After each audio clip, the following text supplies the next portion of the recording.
Welcome students, my name is Matthew Decker and I will be your instructor for this distance learning section of ENGL 190, Introduction to Literature. While I'm primarily a professor of English composition and research courses at Montgomery College, my first love and my graduate work is everything literature, so I'm thrilled to return to my roots with this class and to embark on a new educational journey with you. This specific section of English 190 will pivot on three unique units: short fiction, poetry, and drama. I shouldn't neglect the essay though, because our coursework will invite you to fine-tune your academic writing skills as well. For the first unit dedicated to the short story, we will come to recognize it as a literary art form that carries not only a plot-driven narrative, but also a dynamic subtext worthy of further evaluation, shared discussion, and personal critical thinking.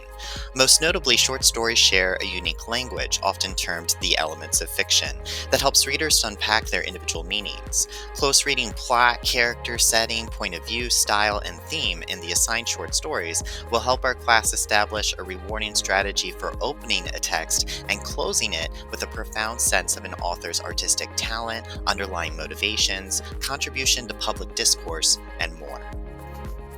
And then, when we jump into our poetry unit, we will take this exploration one step further into truly communicating with these works and enhancing our skills as readers and writers. Literary theory and critical perspectives will offer unique windows from which to examine how the poems we read are shaped by context, as well as open to valuable efforts in interpretation. Indeed, short stories and poems are not simply brief and stylistic collections of prose, for they are an entire landscape of social, historical, cultural, philosophical, political commentary and critique, and even activism. And that's only to name a few. They are products of a particular time and place that continue to impact today's readers and to cultivate new meanings and connections relevant to our modern experience. Finally, our section dedicated to drama will invite us to chart new ground in dramatic theory as we unpack written words intentionally designed to dictate what happens on stage. In this final unit, we embrace the opportunity to not only read and watch plays, but also participate in the behind-the-scenes magic of stage direction, set design, casting, you name it. Now, I'm certain that's a lot to take in, but I promise you I will be your guide and ally this semester. The general framework for this course will be especially navigable too. Each week you can expect 1 to 3 literary readings will be assigned, perhaps accompanied by additional relevant critical readings.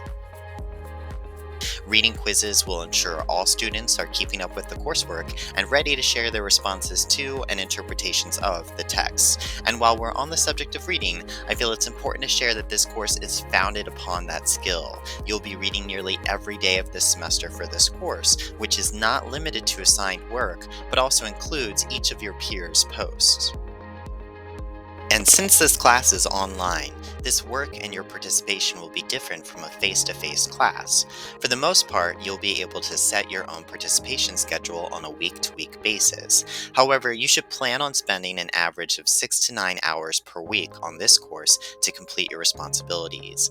This is equivalent to a face-to-face class. So while I would argue you have to love reading and be especially self-motivated and conscientious, one of the most significant goals for us is to endeavor to establish a traditional classroom experience in a virtual space. And that's tough, but participating in the discussion boards and responding to each other to cultivate conversation is essential. Please see the syllabus for additional details on discussion board expectations and response etiquette. Finally, multiple writing assignments will allow for each student to dive into a text and explore it in greater detail in a formal paper. It will be especially important for us to establish the core skills and confidence needed to take on this course's signature assignment, a 3 to 5 page comparison essay with additional research and a focus on thematic connections. Again, while this is not a traditional course where we have the benefit of seeing each other in person, I will be available online and during my physical and virtual office hours on the TPSS campus to meet with and support you throughout your time in this course. I think the final topic I'd like to address before this class formally begins for you is the lack of a text. This may be music to your ears since I will be using open educational resources at no cost to the student. However, this creates a bit more work for me in finding and uploading our readings. For this reason, you will have access to each week's course content items one week at a time. I'll be building as we go.